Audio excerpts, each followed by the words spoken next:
আচ্ছা, এটা হচ্ছে একটা লাকেজ। এই লাকেজের ভিতরে হচ্ছে আমাদের মেশিনটা আছে। লাকেজটা খুললেই আপনারা পাবেন। আজ একটু সামনে আসো। এখানে দেখেন যে যে অ্যাক্সেসরিজ গুলো আপনার সাথে পাবেন।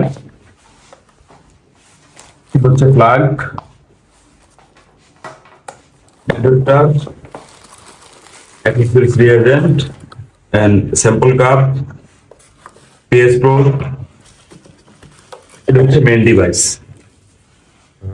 ইনস্টল হয়ে যাচ্ছে।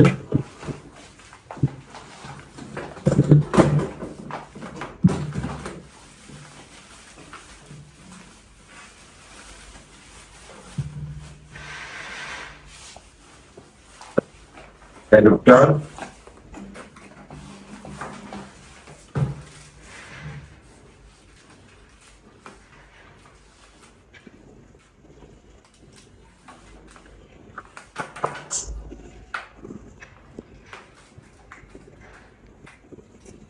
হচ্ছে অ্যাডাপ্টারের সাথে ফ্ল্যাগ লাইন গুলো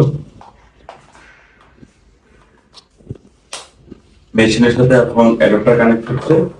বলতে দেখো একটু কিভাবে অ্যাডাপ্টারটা কোথায় কানেক্ট করবে।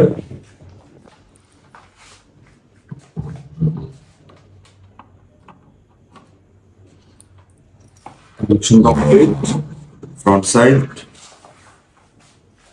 এখন হচ্ছে স্যাম্পলিং অন অফটা হচ্ছে এখানে প্লাগিং করার পর যখন এটা অন করা হবে তখন মেশিন স্টার্ট হবে। এটা হচ্ছে ফ্রন্ট সাইড। একটু সময় নিচ্ছে। Ready to set, ready to start পর্যন্ত অপেক্ষা করবেন। এই মুহূর্তে দেখতে পাচ্ছেন রেডি টু স্টার্ট। তো এখন আমরা হচ্ছে এখন হচ্ছে স্যাম্পলিং কিভাবে করবেন, মেজারিংটা এখন দেখাবে। আপনারা হচ্ছে ফার্স্টে মেশিনটা ক্লিন করে নেবেন নর্মাল ওয়াটার দিয়ে।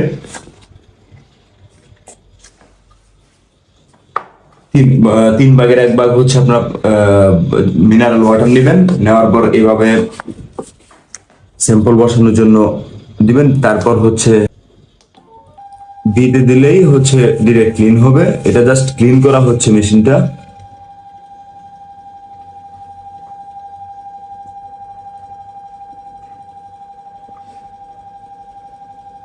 এটা হচ্ছে 20 থেকে 25 সেকেন্ডের মতো নিবে। আর হচ্ছে যখন কমপ্লিট হয়ে যাবে তখন কমপ্লিটেড লেখা উঠবে।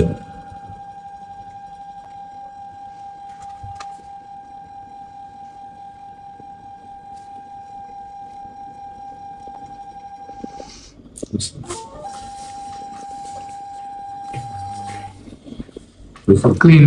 হ্যাঁ, ক্লিন কমপ্লিট হচ্ছে। এখন হচ্ছে আপনারা স্যাম্পল মেজার করবেন। হচ্ছে সেম স্যাম্পল নেবেন, 3 ভাগের 1 ভাগ এখানে দেখতে পাচ্ছেন। স্যাম্পল পজিশন দিন। স্যাম্পল পজিশনে দেওয়া হচ্ছে। তারপর হচ্ছে আপনার স্টার্টে দিবেন। দেওয়ার পর হচ্ছে নিচে আসবেন, স্টার্ট।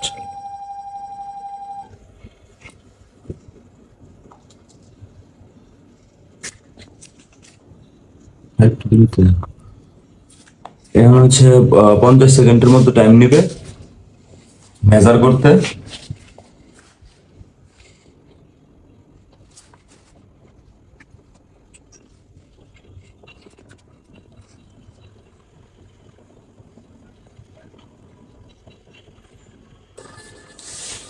কমপ্লিট হওয়ার সাথে সাথে আপনি রেজাল্টটা উপরে পেয়ে যাবেন।